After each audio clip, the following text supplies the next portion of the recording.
ہر سیاسی جماعت میں شکرے اور فاختائیں دونوں طرح کے لوگ ہوتے ہیں۔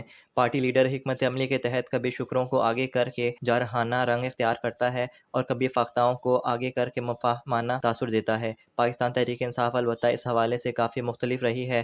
جب سے عمران خان مقبول ہوئے ہیں وہ مسلسل شکروں کے حصار میں خوش ہوتے رہے ہیں۔ فاختائیں ان کی پارٹی اجلاسوں میں دب کر رہتی ہیں، مگر عمران خان کے جیل جانے کے بعد سے بھی پارٹی کے اندر دو آرا ہیں۔ شکرے کہتے ہیں انتخابات کا بائیکاٹ کریں، قومی اسمبلی میں نہ بیٹھیں، دھرنے دیں، جلوس نکالیں اور ہر چیز تہس نہس کر دیں، لیکن فاختاؤں نے رائے دی کہ الیکشن میں حصہ لینا بہتر ہوگا۔ ان کا مشورہ تھا کہ بائیکاٹ، دھرنے اور جلوس نکالنے کے بجائے آئینی اور قانونی جدوجہد کی جائے۔ عمران خان نے باوجود دوسری طرف کی رائے کے شدت کے فاختاؤں کی رائے کو تسلیم کیا۔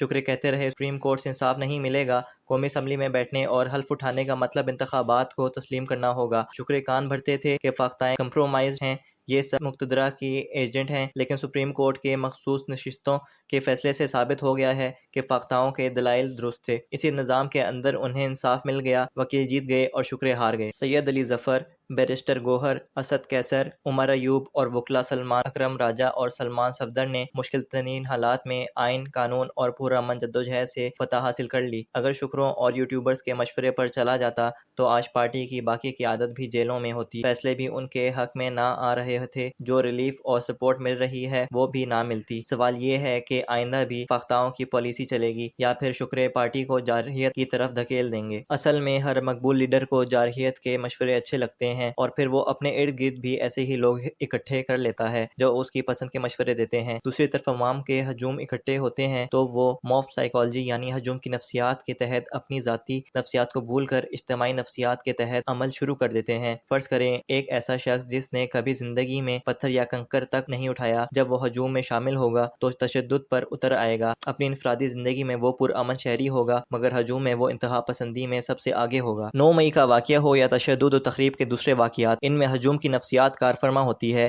اور جب کوئی ایک شخص کنکر پھینکتا ہے یا آگ لگاتا ہے تو ہجوم میں سب سے پہلے ایسے جنہوں نے کبھی چڑیا بھی نہیں ماری ہوتی وہ آگ پر تیل پھینکنے میں سب سے آگے ہوتے ہیں۔ تحریک انصاف میں جوش اس قدر زیادہ ہے کہ ہوش کی بات سنائی ہی نہیں دیتی۔ اب جبکہ انہیں قانونی جنگ میں اتنی بڑی فتح ملی ہے، اب ہوش کی پہلے سے بھی زیادہ ضرورت ہے۔ سپریم کورٹ کے فیصلے کے بعد شکرے نئے سرے سے صف بندی کر رہے ہیں اور کہہ رہے ہیں کہ گرتی ہوئی دیوار کو بس دھکا دینے کی ضرورت ہے۔ اب نہ مقتدرہ اور نہ ہی حکومتی جماعتیں ان کا راستہ روک سکتی ہیں۔ اب اقتدار کا پکا پکایا پھل ان کی گود میں گرنے ہی والا ہے۔ امید یہ کرنی چاہیے کہ پارٹی کی فاختائیں انہیں سمجھائیں گی کہ ہنوز دہلی دوارس تحریک انصاف کو اس فیصلے کے بعد بھی مقتدرہ اور حکومتی سیاسی جماعتوں سے ڈائیلاگ اور مفاہمت کا راستہ کھولنا چاہیے۔ تحریک انصاف ملک کی مقبول ترین جماعت ہے، مگر وہ پورا پاکستان نہیں ہے۔ یہاں پر اپوزیشن بھی ہے، مقتدرہ کا بھی ریاست میں بہت بڑا اسٹیک ہے۔ ان قوتوں سے لڑ کر اور انہیں ہرا کر فتح یاب ہونے کے لیے ایک لمبی جدوجہد درکار ہوگی۔ شارٹ کٹ راستہ مفاہمت، صلہ صفائی، معاف کرو اور بھول جاؤ والا ہی ہے۔